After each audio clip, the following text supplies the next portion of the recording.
I've lived in Spain for 10 years now, and these are just four culture shocks that I've personally noticed after growing up in Australia and living in the UK and then moving to Spain.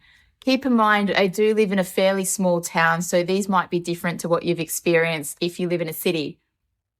Number one, how late everything happens. Lunch is eaten around 2 p.m, even for young school children. Restaurants don't open until at least 7 p.m, even later in most places. And socialising typically starts from 10 p.m. Where I live, I can't get a coffee until at least around 9 a.m. And school concerts where my daughter is start from 8 p.m. And when I tell other parents that that's the time that she typically goes to bed, they look at me quite shocked because 8 p.m. for a 4-year-old is still considered quite early to go to bed. And people arriving late to anything is completely normal and accepted. 2, people dress well for every occasion. You don't typically see people in Spain walking around in hoodies or active wear or even having wet hair. People are generally well dressed for every occasion and just overall really presentable. 3, community, family and fun are valued so much higher than a stressful job. I love the slow living concept in southern Mediterranean Europe. For example, dining out is definitely not transactional and it can last for hours.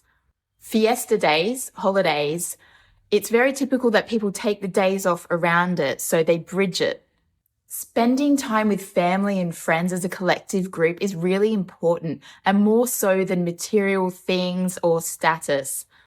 I think there's a huge sense of community and belonging that really exists in Spain.